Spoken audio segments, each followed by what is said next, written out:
Hello and welcome to our presentation of The White Man's Burden. My name is Berkan and I am partners with Darren Lee, Yaseen Sheikh, and Alan Tao. We will be explaining, as I said before, The White Man's Burden. This poem was written by Rudyard Kipling.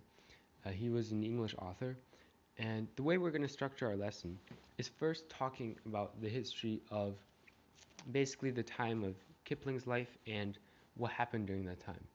Then we're going to dive into a general uh, outline of the poem and the poem structure. We're going to read the poem there, and that's where you guys can take out your paper and also analyze the poem with us. After that, we're going to be talking about the Victorian era specifically, followed by an in-depth analysis of the poem, stanza by stanza, and finally ending with the bigger meaning and greater picture of this poem. So to start off a little bit with the history. So this poem was actually published in 1899. And in the late 1800s, there, specifically for England, you can see a lot of imperialism ideas spreading around, motivated by economic, political, religious, and just for exploration. This includes like England's global colonialism with their global empire, basically. And a great example of this too, throughout Europe, is the Scramble of Africa. You can see a graphic of what the Scramble of Africa ended up being. All this colonialism and imperialism also heavily impacted Rudyard Kipling.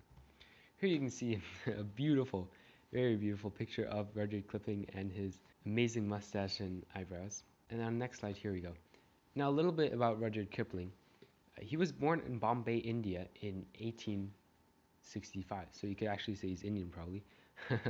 But anyway, he was born there, but once he was 5 years old, he went to England to pursue his education. But he hated it there because he was separated from his family. So once he got the chance to move back, and since his family could not afford the education in England, he moved back to India where he pursued his work as a journalist. And he wanted to further his writing specific career, so he moved back to England. You can see this already getting a bit complex. And then he finally moved to the US, into Virginia actually, where he published his most famous work, probably, The Jungle Book. I'm sure everyone's heard of it.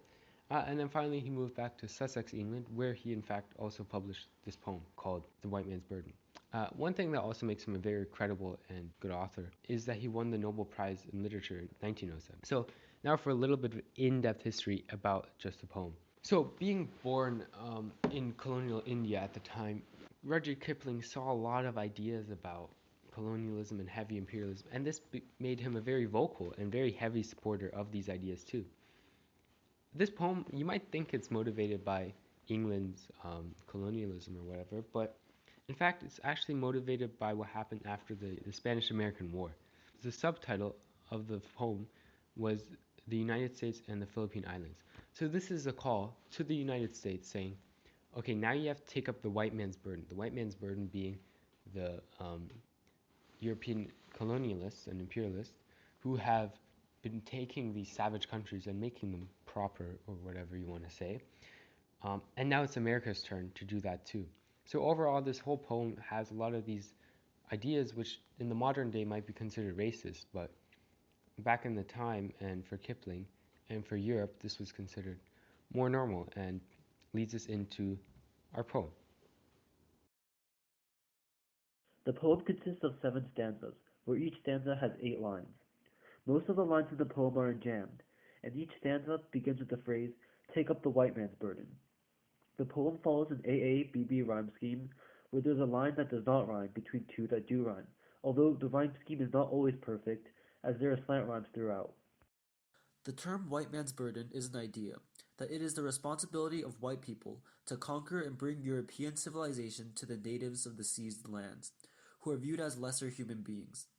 The author is advocating for white people to take up this burden with their best men and to, quote, fill full the mouths of famine and bid the sickness cease. Overall, this poem is attempting to provide a racist justification for imperialism by asserting that it is for the good of the natives. Take up the white man's burden, send forth the best ye breed, go bind your sons to exile, to serve your captives' need, to wait in heavy harness, unfluttered folk and wild, your new caught soul and peoples, half devil and half child. Take up the white man's burden, and patience to abide, to veil the threat of terror, and check the show of pride, by open and speech and simple, and 100 times in plain, to seek another's profit, and work another's gain. Take up the white man's burden, the savage wars of peace, fill full the mouth of famine, and bid the sickness cease. And when your goal is nearest, the end for others sought, watch sloth and heathen folly, bring all your hopes to naught. Take up the white man's burden, no tawdry rule of kings, but toil of serf and sweeper, the tale of common things. The ports ye shall not enter, the roads ye shall not tread. Go mark them with your living, and mark them with your dead. Take up the white man's burden, and reap his old reward, the blame of those ye better, the hate of those ye guard, the cry of hosts ye humour, slowly toward the light. Why brought he us here from bondage, our loved Egyptian night? Take up the white man's burden, ye dare not stoop to less, nor call too loud on freedom to cloak your weariness. By all ye cry or whisper, by all ye leave or do, the silent sullen peoples shall weigh your gods in you. Take up the white man's burden, have done with childish days, the lightly preferred laurel, the easy ungrudged praise, comes now to search your manhood through all the thankless years, cold-edged with dear-bought wisdom, the judgment of your peers. In context of the Victorian era, the poem has a few characteristics that qualify it as a Victorian era poem. The first is that the poem has a set rhyme scheme and meter. The second is that the prime focus of the poem is imperialism, which was a very popular and controversial topic during the Victorian era. This topic was discussed by many poems. The poem also celebrates two ends of a class system, one where white individuals are placed higher than non-whites. Let's take a look at the rhyme scheme. As we can see, the poem has an AA-BB rhyme scheme. However, there are lines, marked with the X, that do not rhyme in the middle. The whole poem follows this rhyme structure. This indicates that it follows a strict pattern in its rhyme scheme, which means that it follows the trend of the other Victorian era poems. Now let's look at imperialist influence. From the selected lines, we can see that the speaker of the poem believes that white men should send their best people in order to go conquer the land of the non-natives. Although it does not represent what most poets thought, it is representative of the sentiment that many people had during this time. Finally, let's take a look at the class system and how it is represented in this poem. From the selected lines, we can see that the speaker clearly believes that the whites are on a completely higher level in social and moral hierarchy than any other non-whites, especially those who have been captured through imperialist means. This poem displays a few key elements. So the first one we discussed was that white men must work extremely hard to fix the condition of non-whites. The second one was that the population the white men must fix usually resists and obstructs their efforts. The third one was that non-whites are usually considered subhuman by them. And the fourth one was that imperialism is rarely appreciated by the natives. We will now analyze the first stanza. Before every stanza, the first line always starts with "Take up the white man's burden." This is repetition, and what this does is it brings forth the importance of upholding the burden.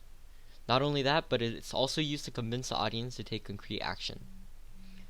The diction used in the underlined lines, bind, exile, and heavy harness, highlights the struggle and hard work that the white men have to go through, because those words are usually associated with tasking jobs.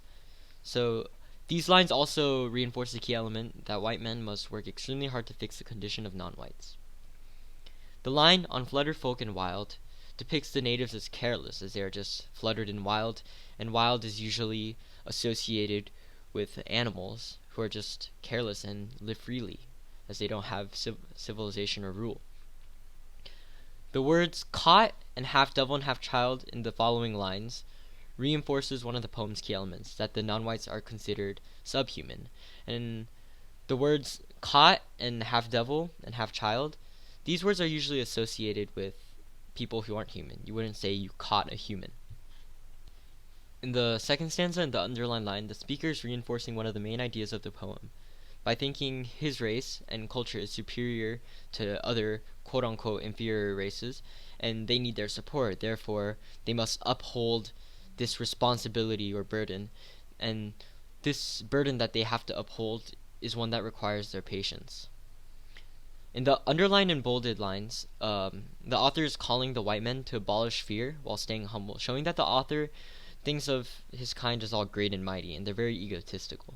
He also uses a metaphor to veil the threat of terror, to arouse the patriotism of the white men, to be the almighty brave image he displays. The highlighted lines also reinforces ideas of racial superiority, saying that they need to talk slow and clear for the inferior race to understand him, as if all cultures and races and people all around the world should understand one language, which was English at the time for him. The bolded lines indicate that the author thinks that this is only for the good of the inferior races, or what he thinks are inferior races, and this gives us perspective on what his side of history thought at the time. In the third stanza, in the line "the savage wars of peace," it's basically saying that peace must be achieved in the underdeveloped nations that they have conquered, even if it means starting wars. Pretty much all the elements of step 3 are indicated in this one line. The metaphor "fill full the mouth of famine" means that white men are obligated to eradicate famine in these countries. And then he follows it with "and bid the sickness cease." When he says "and bid the sickness cease," he's using personification, saying that his race needs to get rid of sickness in these countries that they have conquered. The highlighted portion of the poem uses a rhyme to bridge two contrasting lines together. The end goal of improving the non-whites' condition is quote-unquote sought, but will not be ruined by the natives who are quote-unquote heathens, and bring it to quote-unquote not meaning nothing. Now the word folly that's used can be interpreted in several ways. One way it can be seen is that it's personification. So as you can see, there's a capital F used, and what this does is it gives them human characteristics, but if you also think about it as personification, the definition is a costly ornamental building with no practical purposes, saying that these natives are pretty much just costly and useless. And this also refers back to the element of the natives being subhuman. But it can also be interpreted as another definition of folly, saying that natives are foolish and have a lack of good sense. In the fourth stanza, the line "no tawdry rule of kings, but toil of serf and sweeper," it's basically saying that the whites are going to come in and they're not going to have any cheap work. That's what tawdry means. Instead, they're going to have real work, and that's what he means by the word toil. And then he uses a metaphor of the white men compared to a serf, which is a laborer under the feudal system, and he uses the word sweeper, saying this is no easy job. This also refers back to the element that white men have to work hard to westernize these native countries. The highlighted lines are basically saying that the white men will not be able to live in ports or roads that they have built up, and instead are leaving back legacies of sorts for future generations. And this again reinforces the element that white men must work extremely hard to fix the conditions of the non-whites. And then when the author says, "Go mark them with your living and mark them with your dead," he's saying that whites bring life to the natives by giving them their idea of such a glamorous life. But when he says "mark them with your dead," he's also referring to the white people who have died and suffered to leave the legacy behind that they built up. Stanza 5.